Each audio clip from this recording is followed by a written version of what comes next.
ನಮಸ್ಕಾರ ಬಾಯ್ಸ್, ಹೆಂಗದಿರಿ? ನಮ್ಮಲ್ಲಿ ವಿದೇಶದಾಗ ಆಯ್ತು ಇಂಡಿಯಾ ಬಿಟ್ಟು ಹೊರಗೆ ಎಲ್ಲೇ ನೋಡ್ರಿ ನೀವು ಭಾಳ ಶಾಣೆ ಅದ ನನಗೆ ಏನಂತಾರೆ, ನೀನು ಮಾರ್ಕೊಂಡೇ ಬರ್ತಾನವ ಇದು ನಮ್ಮ ದೇಶ ಅಂದರೆ ಇಂಥ ಊರೊಳಗೆ ಚಾಪ್ಟರ್ ಅದನವ ಅಂತಾರೆ, ಹೌದಿಲ್ಲ? ಆಮೇಲೆ ನಾನು ನಿನ್ನ ಮ್ಯಾಗ ನಂಬಿಕೆ ಇಲ್ಲ ಅಂತ, ಟ್ರಸ್ಟ್ ಇಲ್ಲ ಅಂತಂದ್ರೆ ಹೇಳು ಕರೆನೇ ಹೌದಾ? ಹಾಂ ತಿನ್ನು, ನಿಮ್ಮ ಅವನ ಮ್ಯಾಗ ಹಣೆ ತಿನ್ನು, ಇದು ನಮ್ಮ ದೇಶ ಅಂದರೆ ಅಪ್ಪನ ಮ್ಯಾಗ ಹಣೆ ತಿನ್ನು, ದೇವ್ರ ಮ್ಯಾಗ ಹಣೆ ತಿನ್ನು ಅಂತಾರೆ, ಹೌದಿಲ್ಲ?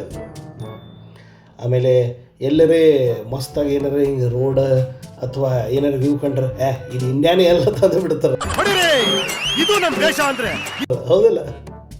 ಎಲ್ಲಕ್ಕಿಂತ ಬೆಸ್ಟ್ ಹೆಂಗೆ ಗೊತ್ತೈತಿನ, ವಿದೇಶದಾಗ ಏನಾರೇ ಹಿಂಗೆ ಆರಾಮಿಲ್ಲ ಅಂತ ಡಾಕ್ಟರ್ ಕೂಡ ಹೋಗಿರ್ತೀರಿ, ಅವ್ರಿಗೆಲ್ಲ ಟೆಸ್ಟ್ ಮಾಡಿಸ್ತಾರೆ, ರಿಪೋರ್ಟ್ ಬಂದ ಕೂಡಲೇ ಎಲ್ಲ ನೆಗೆಟಿವ್ ಇದ್ದಿಲ್ಲ, ಡಾಕ್ಟರ್ ಖುಷಿಯಾಕ ನೀವು ಖುಷಿರಪ್ಪ ನನಗೇನೂ ಆಗಿಲ್ಲ. ಇಂಡಿಯಾದಾಗ ಹಂಗೆಲ್ಲ ಸುಳ್ಳೆ ಮಗ ರೊಕ್ಕ ತಿನ್ನಾಕ ಹಿಂಗೆ ಮಾಡ್ಯಾರ ನೋಡ್ರಿ ರಿಪೋರ್ಟ್ಸ್ ಇಷ್ಟೊಂದು, ಇದು ನಮ್ಮ ದೇಶ ಅಂದರೆ, ಹೌದಿಲ್ಲ?